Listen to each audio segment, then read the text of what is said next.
الله أكبر الله. السلام عليكم ورحمة الله وبركاته. الحمد لله أنعمنا بنعمة الإيمان والإسلام، والصلاة والسلام على سيد الأنام نبينا وحبيبنا محمد صلى الله عليه وسلم. اللهم لا علم لنا إلا ما علمتنا، اللهم علمنا ما ينفعنا وانفعنا بما علمتنا إنك أنت العزيز الحكيم.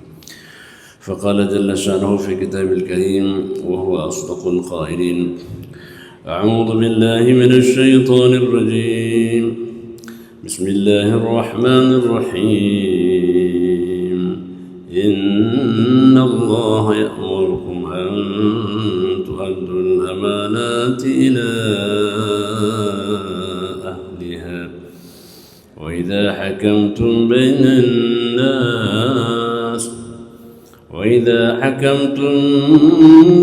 الناس أن تحكموا بالعدل. Alhamdulillah, tiada kata yang paling indah dan tiada mutiara yang paling berharga selain kita bersyukur atas nikmat Allah Subhanahu wa taala dan kita bersabar atas semua ujiannya. Dan orang-orang bersabar itu Allah berikan kabar gembira, ulaika alaihim salawatun min rabbihim wa rahmah wa ulaika humul muhtadun. Mereka yang diberikan anugerah oleh Allah Subhanahu wa taala dengan sabarnya, Allah berikan kepadanya rahmah dan Allah bimbing orang-orang bersabar itu ke jalan yang lebih baik. Semoga musibah yang menimpa kita itu Allah baringi kepada kita kesabaran, karena nikmat sabar itu akan ada manis yang lebih indah.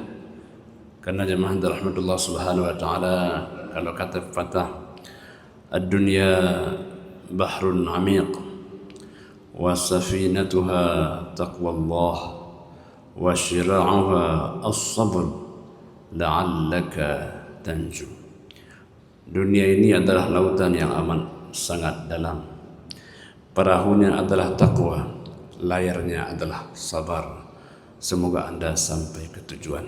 Jadi orang tak bersabar laksana perahu tanpa ada layarnya. Salawat dan salam kita sampaikan kepada junjungan alam baginda Rasulullah sallallahu alaihi wasallam, sayyidil awwalin wal akhirin, imamil muttaqin. Walau tak pernah berjumpa, semoga kita bertemu dengannya di yaumul mahsyar kelak nanti. Nabi yang Allah masukkan beliau dalam nama Ulul Azmi. Ulul Azmi adalah orang yang paling sabar. Ada Nabi Musa alaihi salam, ada Nabi Isa alaihi salam, ada Nabi Ibrahim alaihi salam, ada Nabi Nuh alaihi salam, ada baginda Rasulullah sallallahu alaihi wasallam. Dan tentu mereka ini telah melewati ujian-ujian yang amat sangat besar. Hamba Allah yang dimuliakan oleh Allah Subhanahu wa taala, kajian kita pada subuh yang mulia ini tentu tentang bagaimana kita memahami perintah dan larangan. Dalam Al-Quran ada yang disebut dengan uslub, gaya bahasa. Uslubul Quran, bagaimana gaya Al-Quran ketika memerintahkan, ketika melarang, ketika memberikan pilihan, ada caranya. Dan gaya bahasa itu akan menentukan juga bagaimana orang meresponnya. Kalau baik kita menyuruh, baik pula orang akan menerimanya. Kalau kita tak baik menyuruh, mungkin tak mudah orang akan terimanya. Ini uslubul Quran. Maka jemaah rahmatullah Subhanahu wa taala, kalau bicara kita tentang taklif, beban Allah Subhanahu wa kepada kita, ada dua. Yang pertama ada talabul fi'li, yang kedua ada talabul tarki. Talabul fi'li perintah untuk melaksanakan, dan talabul tarki perintah untuk meninggalkan, atau talabul kaffi. Maka jemaah rahmatullah hidup ini dua. Yang pertama melaksanakan, yang kedua meninggalkan. Tetapi di tengah-tengah ada pilihan, boleh melaksanakan, boleh tidak untuk meninggalkannya. Jemaah rahmatullah Subhanahu wa taala, maka ketika bicara dengan talabul al-fi'li, ada al-ilzamin, ada ghairu ilzam. Ada perintah pelaksanaan mesti, ada yang tidak mesti. Kalau mesti namanya wajib. Wajib kita laksanakan mesti. Tidak ada pilihan dan frekuensi perintahnya tinggi. Mesti. Nah, ini namanya wajib. Yang kedua adalah ghairu ilzam, tidak mesti. Dianjurkan. Maka dalam bahasa agama ada hal-hal yang Allah berikan perintah tapi frekuensi di bawah. Nabi mengatakan, laula an asyqa ala ummati la amartuhum bis-siwak inda kulli salat. Kalau tidak berat, ini kan ada penekanan kalau tidak berat. Sungguh aku perintahkan kepada umatku untuk bersiwak setiap kali salat kalau tidak berat. Kenapa kalau tidak berat? Untuk memberikan keringanan kepada umat Nabi Muhammad SAW. Itu perintah ghairu ilzam, perintah tidak mesti.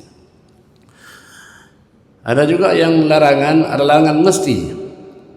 Talabu al-kaffi min jihatil ilzam, perintah mesti kita tinggalkan. Perintah larangan mesti kita tinggalkan. Namanya haram. Jadi haram itu prosesnya dari ada dalilnya. Dalilnya adalah dalil yang mentahrimkan. Kemudian produknya namanya haram, maka dilalah dalil ini adalah tentang keharaman. Jadi ketika orang melihat dalil, maka dia harus sampai kepada dilalah. Prosesnya adalah disebut dengan tahrim. Hamba Allah yang dimuliakan oleh Allah Subhanahu wa taala, jadi larangan itu ada yang mesti, ada yang tidak mesti. Tidak mesti namanya makruh. Namanya makruh.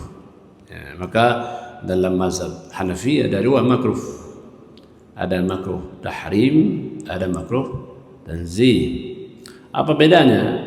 Kalau makruh tanzih, makruh yang memang di bawah frekuensi haram. Tapi makruh tahrim, makruh yang dekat kepada haram cuma tidak ada dalilnya.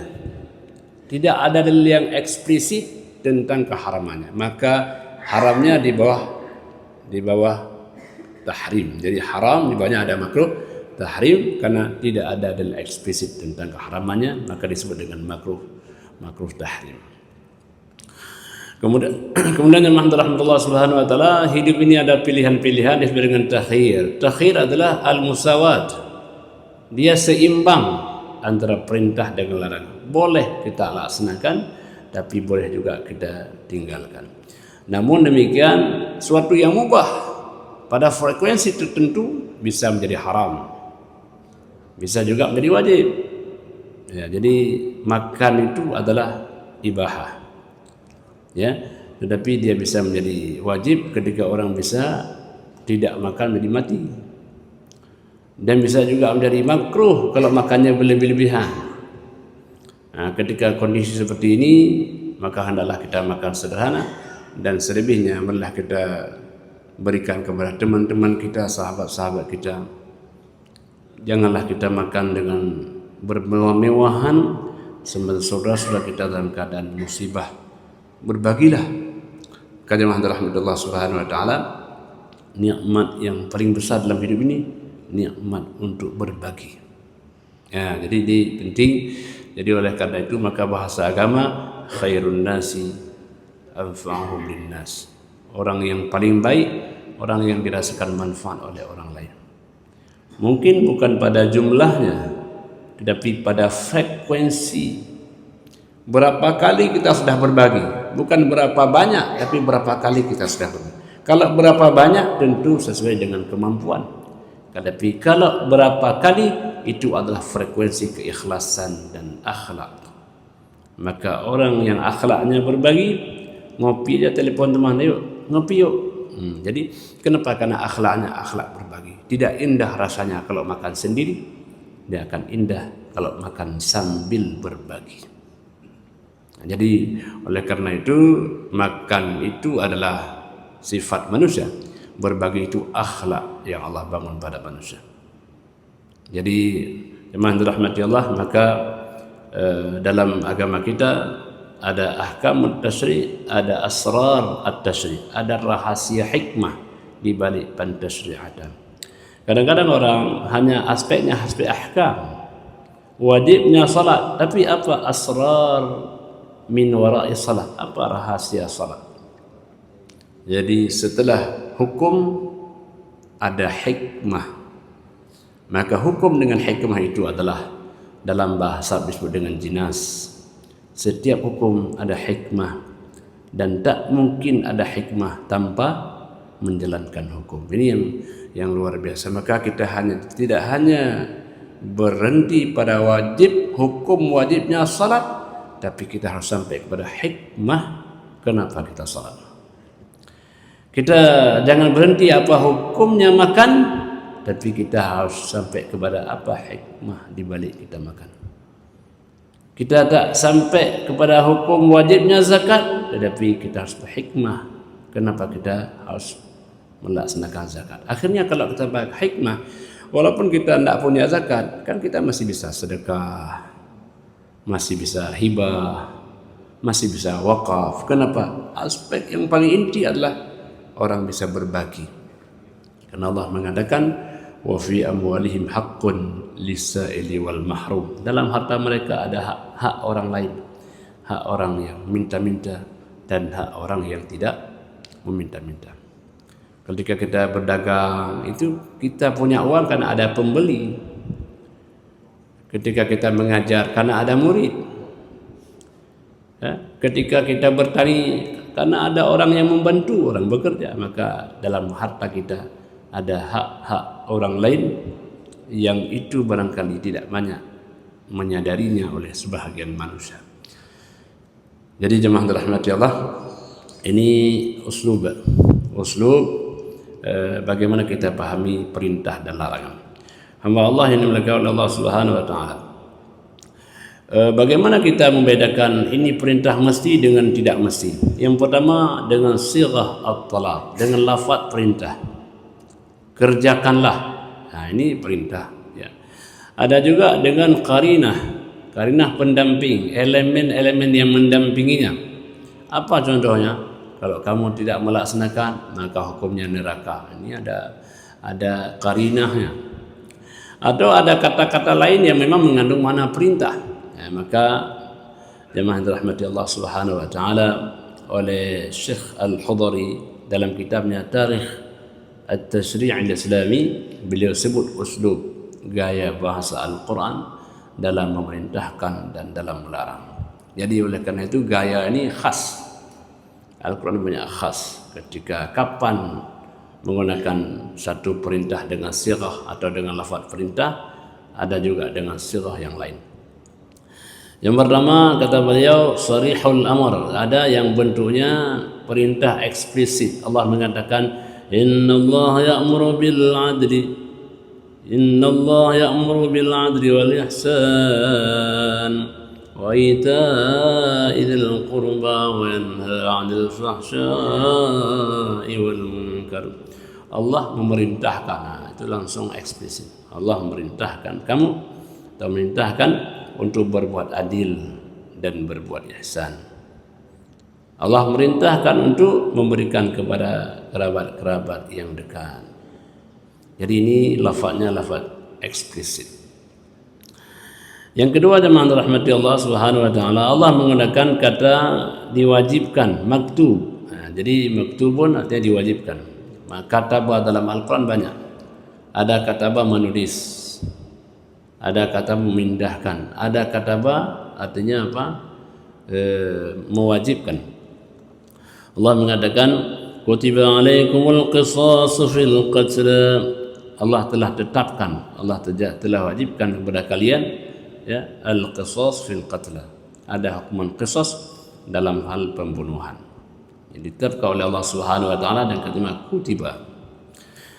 Kutiba alaikumus siyamu kama kutiba alal ladzina min qablikum la'allakum tattaqun. Diwajibkan kepada kalian berpuasa. Diwajibkan, kutiba. Jadi kalimahnya kalimah perintah tapi dengan lafaz kutiba. Ini uslub Al-Quran. Cuma jemaah rahmati Allah, kadang-kadang perintah ini tidak ada sumpahnya, tidak ada takkidnya. Karena yang diperintahkan orang yang beriman. Orang yang beriman tidak perlu takkid, tidak perlu sumpah. Karena orang beriman sami'na wa ata'na. Asal diperintahkan, kami siap melaksanakan ya Allah. Maka kalimat ini kan dia tidak ada kalimat takkid. Ya ayyuhalladzina amanu kutiba alaikumus shiyam, wahai orang-orang yang beriman, diwajibkan kalian berpuasa. Ya Allah, kalau telah Engkau wajibkan, kami siap melaksanakan. Tidak ada kalimat demi Allah atau sungguh-sungguh, tidak. Cukup dengan perintah saja, cukuplah bagi orang yang mampu melaksanakannya. Jadi ini gaya bahasa Al-Quran ketika berbicara tentang orang-orang yang beriman. Hamba Allah yang dimuliakan oleh Allah Subhanahu wa taala juga dalam kalimah yang lain Allah mengatakan innas salata kanat 'alal mu'minina kitaban mawquta. Sesungguhnya salat itu 'alal mu'minin, diwajibkan kepada orang beriman. Menggunakan kata 'ala juga kewajiban. 'Ala, kepada orang yang beriman diwajibkan pada waktu-waktu yang telah ditentukan.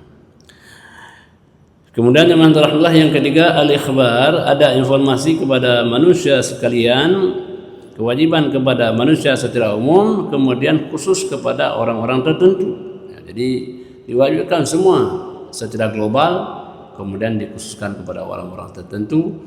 Walillahi 'alan nasi hajjul baiti man istata'a ilaihi sabila. Diwajibkan kepada orang-orang yang pada manusia melaksanakan haji, tapi Allah katakan manistata, dikhususkan kepada orang yang mampu, ilaihi sabila, berjalan kepadanya. Diinformasikan kepada seluruh manusia, tapi kewajibannya kepada orang yang mampu. Jadi demikian kewajiban diperintahkan semua. Ada juga yang diberikan pengecualian hanya pada orang tertentu agar tidak menjadi berat manusia untuk melaksanakannya. Orang yang mampu melaksanakan ada kewajibannya, yang tidak mampu tidak masuk dalam kewajiban itu. Itu adalah salah satu rahmat Allah kepada manusia, kepada orang yang beriman. Jadi ini jemaah rahmatullah subhanahu wa ta'ala, perintah ini tetap ada peluang pengecualian, sehingga dengan demikian tidak manusia merasa berat karenanya. Yang berikutnya adalah al-ikhbar bi anna al-fi'li haqqun lit-ta'ifah, bahwa perintah itu adalah kewajiban atau berada pada golongan tertentu. Kewajiban itu diterapkan kepada golongan tertentu. Misalnya walil mutallaqati mata'un bil ma'ruf haqqan 'alal muttaqin, dan bagi wanita-wanita yang ditalakkan itu ada mata', ada pemberian kepadanya, pemberian yang ma'ruf. Ini menjadi kewajiban bagi orang-orang yang bertakwa untuk menunaikannya. Jadi orang-orang yang bertakwa tidak lupa memberikan mata', memberikan hal-hal yang menyenangkan, oleh-oleh yang menyenangkan bagi wanita yang ditalak. Walil mutallaqati mata', karena orang kalau sudah ditalak itu kan muncul kebencian, ya, muncul permusuhan. Tidak mungkin, jarang orang kalau sudah talak dengan istrinya itu dia menjadi orang yang ketemu senyum, kan jarang. Jadi tetapi ada mata'un bil ma'ruf, berikan mata' dengan ma'ruf. Jadi jemaah rahmatullah, ini salah satu informasi Al-Quran kepada orang-orang yang bertakwa, bisa berbuat baik dalam keadaan apapun. Memang satu aspek mungkin tidak ada jalan keluar, sudah bercerai, ya, tapi aspek yang lain tetap sebagai insan, minimal kembalikan kondisinya seperti sebelum perkawinan. Waktu sudah perkawinan memang hubungannya sangat kuat. Ketika selesai perkawinan terjadi perceraian, kembalikan seperti sebelum perkawinan. Jangan terjadi permusuhan. Ini sesuatu yang tidak mudah, tetapi orang yang beriman akan dapat mengamalkannya.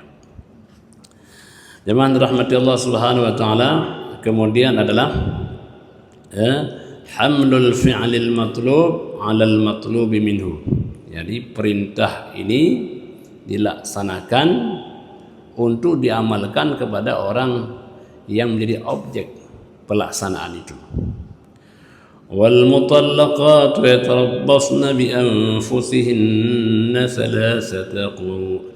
Bagi wanita-wanita yang ditalak itu, dia berkewajiban menanti selama 3 kali suci. Tidak boleh dia kawin dahulu. Kenapa? Ada perintah tadi. Jadi jemaah rahmatullah, orang yang beriman dia menaati perintah itu. Apakah mungkin ada alasannya untuk faragh rahim, kesucian rahim itu nanti hikmahnya. Walaupun mungkin ada alat dan ada kemajuan medis yang dapat mendeteksi bahwa sebelum 3 kali quru itu sudah tahu bahwa dia rahimnya kosong, itu satu hal.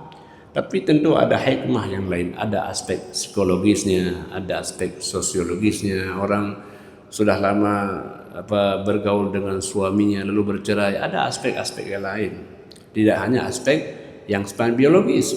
Nah, ini jemaah rahmatullah, maka oleh karena itu kita menaati perintah ini mungkin hikmahnya belum tahu. Ya, kenapa kalau sudah cerai itu mesti menunggu selama 3 kali suci umpamanya dalam mazhab Syafi'i. Ada mazhab lain mengatakan ada 3 kali haid. Ini maknanya tentu ada hikmahnya.